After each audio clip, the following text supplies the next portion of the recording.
Olá pessoal, vamos aqui a mais um vídeo de resolução de lista de exercício e aqui nessa lista o tema é absolutismo.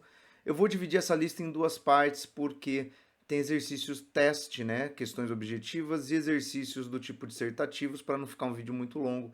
Eu vou deixar ele em duas partes, então ao final desse vídeo você já tem o link para a segunda parte da resolução.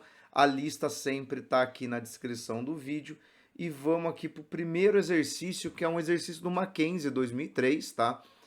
Questão de um nível de dificuldade relativamente baixo, tá? Aqui, na verdade, é mais para revisar alguns conceitos, porque você tem lá, ó, mercantilismo e a política mercantilista eram duas partes de um sistema mais amplo denominado Antigo Regime. O termo foi adotado para designar o sistema cujos elementos básicos eram, além do absolutismo e do mercantilismo, a sociedade estamental e o sistema colonial. Assinale a alternativa que expressa corretamente uma prática dos estados absolutistas. Bom, então, que a questão do Mackenzie vai falar de conceitos que são complementares, né, que são entendidos ali como parte daquilo que é o antigo regime. Então ele fala de absolutismo, fala do mercantilismo, que é a sua expressão econômica, fala de sociedade estamental, né, que é um modelo de sociedade baseada em critério de nascimento, ou seja, uma hierarquia que privilegia a nobreza, e sistema colonial, pensando aí, né, a forma mais clássica do mercantilismo. E aí ele pede para você assinalar, dentro das 5 alternativas, aquela que tem uma característica típica desse tipo de Estado. Então vamos lá. Alternativa A, liberdade religiosa. Não, né, pessoal? Porque normalmente a gente está falando de monarquias que ou são alinhadas à Igreja Católica, né, tirando ali o caso da Inglaterra, que vai desenvolver sua própria igreja a partir da reforma do Henrique VIII, mas não é um contexto de liberdade religiosa a partir do momento que você entende que o Estado é vinculado a uma forma de religião e que normalmente você impõe essa forma como exclusiva a todos os súditos. Centralização político-administrativa. Pessoal, aí é o clássico, né? Pintar o absolutismo como um modelo de hipercentralização política, né? Aquela ideia da personificação do Estado na figura do rei. Então aqui era a alternativa. Só para ver as outras. C, enfraquecimento do poder real. Não, isso seria uma contradição dentro do conceito absolutista. Abolição total dos privilégios da nobreza. Também não condiz, já que é uma sociedade estamental, é uma sociedade que privilegia a nobreza. E política econômica liberal também não, porque o liberalismo econômico ele surge como antítese ao modelo mercantilista. Então aqui é uma questão só de revisão mesmo. Vamos aqui para a segunda questão da Unifesp. Também no mesmo modelo, né? Uma questão curta, né? Um enunciado que não traz texto. 2008, tá? Então temos lá. Do ponto de vista sociopolítico, o Estado típico ou dominante ao longo do Antigo Regime, séculos XVI ao XVIII, na Europa continental, pode ser definido como. E aí você tem dois conjuntos de palavras que definiriam uma estrutura do absolutismo. A. Burguês e despótico. Vamos lá. Você não pode dizer que esse Estado é burguês, porque afinal o grupo social privilegiado é a nobreza. Mas você até poderia considerar aqui que ele é despótico. Eu vou assinalar aqui o que estiver correto. Ó. O que é despótico, pessoal? É um sinônimo para poder absoluto. Tá? O déspota, o absolutista. Então, a parte A aqui, né, tem um elemento correto e um elemento incorreto. B, nobiliárquico e constitucional. Bom, nobiliárquico estaria correto. Por quê? Porque aqui a gente está falando de algo que refere-se à nobreza, tá? Mas ele não é um Estado constitucional, na medida que não tem legislação que organize o Estado, né? É tudo muito em função da figura do rei. Inclusive o iluminismo tem como pauta, né, o constitucionalismo. Aí nós temos C, oligárquico e tirânico. Eu imagino que muita gente tenha marcado essa alternativa, mas vamos lá. Pessoal, quando a gente está falando de oligárquico, a gente está falando de um grupo que de fato exerce o poder. Então a gente tem oligarquia na República Romana, né? Quando você pensa que o Senado é composto pela classe proprietária de terras, você tem a República Oligárquica no Brasil, mas o Estado absolutista ele não é oligárquico, já que ele é monárquico, ele é concentrado na figura de um indivíduo. Tirânico, você pode até considerar, porque a tirania de fato é um poder hipercentralizado e de abuso, né, do poder, mas o oligárquico ali estaria incorreto. E aí nós temos o item D, aristocrático e absolutista. Bom, o antigo regime é de fato sinônimo de absolutismo e a aristocracia é uma forma de designar a nobreza. Então, por isso seria a alternativa correta, tá? A alternativa E traz dois elementos completamente errados, tá? Patrício se refere a o que seria próximo a uma nobreza, mas muito próprio do mundo romano, e republicano também não é uma característica do antigo regime, né? Ele é monárquico absolutista. Então aqui no exercício da Unifesp, alternativa D seria a alternativa correta. Questão de número 3, aqui vamos para o Enem 2012, questão também bem clássica, né? Em que você tem essa charge, né? Você tem essa imagem do traje do rei, tá? Aí no centro você tem o rei, propriamente dito, e aqui, né? Ele com os ornamentos, né? Aqui é um manequim com a roupa do rei, né? Então aqui você tem o rei com a capa, né? Com a peruca, ou seja, toda aquela ideia, né? Do traje majestático. Então nós temos lá na França, o rei Luís XIV teve sua imagem fabricada por um conjunto de estratégias que visavam sedimentar uma determinada ação de soberania. Nesse sentido, a charge apresentada demonstra. Vou descer aqui, ó. A humanidade do rei, pois o retrata como um homem comum, sem os adornos próprios à vestimenta real. Mas isso é o elemento central ali da imagem, só que você tem ele também representado ali com a roupa. E você tem a roupa no manequim. Então, na verdade, a charge não representa ele simplesmente como um homem comum, mas está fazendo alguma composição entre este homem comum sem o traje e a figura do rei já vestido, né, com a capa e a peruca. B. A unidade entre público e privado, pois a figura do rei com a vestimenta real representa o público e sem a vestimenta real o privado. Ué, mas se a charge está representando uma unidade entre público e privado, ele não poderia fazer essa distinção de que o rei é uma coisa, né, e o rei sem a vestimenta é outra coisa. C.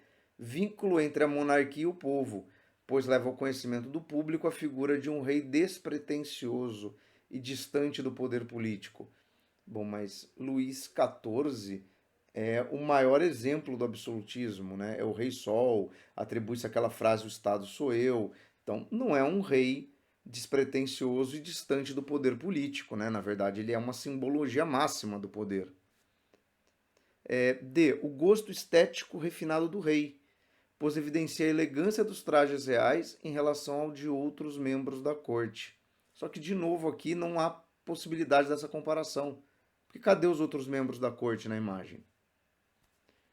E a importância da vestimenta para a constituição simbólica do rei, pois o corpo político adornado esconde os defeitos do corpo pessoal. Por que essa aqui é a alternativa correta? Primeiro, porque ela estabelece essa comparação do rei sem a vestimenta e do rei vestido. Segundo, porque se a gente olhar aqui na imagem em que o rei aparece sem o traje, ó, ele é calvo, ele tem uma perninha fina e uma ligeira pança, ou seja, ele está ali caracterizado como um homem que tem atributos físicos não muito valorizados pela estética, né? Agora, adornado com o traje majestático, ele ganha uma imponência, né? Ele ganha outro significado. Então é por isso que a alternativa correta aqui é a alternativa E. O 4, que é uma questão da FUVEST. Ó, é praticamente impossível treinar todos os súditos de um Estado nas artes da guerra e, ao mesmo tempo, mantê-los obedientes às leis e aos magistrados. Jean Bodin, Teórico do Absolutismo, em 1578. Bom, vamos lá. Essa afirmação revela que a razão principal de as monarquias europeias recorrerem ao recrutamento de mercenários estrangeiros em grande escala devia ser necessidade de. Então vamos lá. Por que os estados absolutistas, em várias situações, recorriam a mercenários, né? A estrangeiros que lutavam mediante remuneração? Por que não empregar boa parte da sua população como um exército profissional? E aí repara que ele fala o seguinte, que não daria para treinar todo mundo e ao mesmo tempo mantê-los obedientes às leis e aos magistrados, ou seja, existe aqui um fator de se eu armar a população, treiná-los para a guerra, eu também fico sujeito a essa população se rebelar. Então, olha só. A. Conseguir mais soldados provenientes da burguesia, classe que apoiava o rei. Bom, mas primeiro que esse exército profissional não virá da burguesia, ele não será composto por membros da elite econômica, e a própria burguesia não era o principal grupo de apoio ao rei, era a nobreza. Então aqui está bastante incorreto. B. Completar as fileiras dos exércitos com soldados profissionais mais eficientes. Eu aposto que muita gente marcou o item B. Mas repare que no texto ele não chama atenção para a maior eficácia simplesmente dos mercenários, que até pode estar meio implícito na primeira passagem. De que é difícil treinar todo mundo, mas o difícil não é porque é difícil para eles serem bons soldados, é para que eles sejam mantidos sob controle dos magistrados. Então por isso que não pode ser o item B. C. Desarmar a nobreza e impedir que essa liderasse demais classes contra o rei. Mas a nobreza não será desarmada, até porque no Estado absolutista, de modo geral, quem comanda o exército são indivíduos provenientes da nobreza. Tá? Isso é uma herança da nobreza de cavalaria, isso não muda. Manter desarmados camponeses e trabalhadores urbanos e evitar revoltas. É o que parece mais condizente com a segunda parte. Por quê? Porque esse exército profissional seria composto por indivíduos das camadas economicamente menos privilegiadas. Então era essa a ideia, né? E aí, desarmar a burguesia e controlar a luta de classes entre esta e a nobreza. Também não, porque, de novo, o foco, né, do recrutamento não é a burguesia ou camadas privilegiadas da sociedade. Então aqui seria a alternativa D. É um chavão, tá? Isso de dizer que a população, caso fosse recrutada, poderia se tornar mais propensa a rebeliões, tá? Isso é um meio que um senso comum, mas é o que o Bodin está argumentando. Não quer dizer que isso seja de fato uma percepção com dados empíricos, mas é o que ele percebe, é um risco que ele observa no alistamento maciço da própria população. Tá? Tem outros problemas, tá? De você armar a sua população como um exército profissional. O primeiro talvez seja o grande dilema, né, de você usar parte da sua população para combater outra parte da população, quando você pensa numa contenção, uma rebelião, tá? É óbvio que com outros mecanismos de alienação social você resolve isso, mas de fato a princípio, né, como a gente pensa no exército profissional como algo muito recente na época, né, da formulação aqui do Jean Bodin, pode ser realmente o entendimento que se tinha. Então, vamos aqui para a última da parte teste. Ó. Em todos os países, os reis eram então considerados personagens sagradas. Pelo menos em certos países, eram tidos como taumaturgos. Durante muitos séculos, os reis da França e os reis da Inglaterra, para usar uma expressão já clássica, tocaram as escrófulas, significando que eles pretendiam somente com o contato de suas mãos curar os doentes. Durante o período, apenas um pouco menos extenso, os reis da Inglaterra distribuíram aos seus súditos, mesmo para além dos limites dos seus estados, os anéis, os crumprings, que, por terem sido consagrados pelos monarcas, haviam supostamente recebido o poder de dar saúde aos epiléticos e de amainar as dores musculares. Texto clássico, né, do Mark Bloch, Os Reis Taumaturgos, em que ele comenta essa ideia de associar ao rei um poder curativo, né, um poder sobrenatural, e como isso acaba sendo usado no reforço do seu poder político. Bom, então vamos aqui às alternativas. Ó, o trecho dado da obra do historiador francês, alternativa A, menciona superstições medievais que sobreviveram em tempos modernos, sem contudo possuir nenhum significado político ou religioso. Bom, a primeira parte está correta. De fato, a crença nos reis taumaturgos ela não é originária da Idade Moderna, ela vem da Idade Média, mas é incorreto dizer que não possui significado político e religioso. Na verdade, possui os dois significados porque tenta atribuir a um ente político, que é o rei, um caráter sobrenatural, ou seja, um elemento religioso. Então, está equivocado aqui. B. Comprova a ligação da política absolutista europeia com o charlatanismo dos curandeiros medievais. Bom, vamos lá. O texto não está fazendo uma acusação de que os reis eram charlatões, de que os reis sabiam da ineficácia disso e usavam isso. Embora seja também o pano de fundo da ideia, né? Charlatanismo é isso, galera. Charlatanismo é quando você, sem ter conhecimento médico, por exemplo, ou até sabendo que algo é ineficaz, receita isso como tratamento terapêutico, tá? No caso, é óbvio, né? A gente entende que um anel benzido pelo rei não vai curar alguém da epilepsia, mas o texto está falando de um conjunto de crenças da época. O autor, né, o Mark Bloch, ele não usa nesse fragmento algum tipo de juízo de valor, de dizer, olha, os reis eram picaretas, coisa do gênero, tá? Então, assim, charlatanismo é isso, tá? É inclusive algo que nós temos no Código Penal brasileiro, né? Charlatanice é crime, né? Porque você, ao fazer isso, você induz pessoas a aderir a tratamentos ineficazes, isso pode, no mínimo, prolongar a enfermidade, mas pode agravar, né? E levar à morte, né?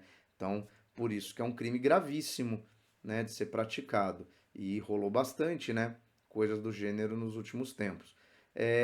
Né, nas redes sociais, na internet, toda hora aparecem tratamentos mágicos para as coisas mais diversas, né? Então, isso é charlatanice.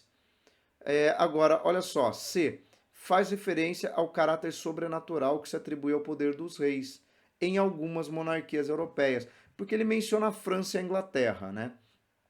É um caráter sobrenatural porque se atribui ao rei um poder que não é compartilhado pelos outros seres humanos, ou seja, se você reforça o vínculo dele com o divino, isso obviamente é usado para alimentar a ideia de que o rei é um ser especial e, portanto, né, portador ali de um poder especial e maior do que todo mundo.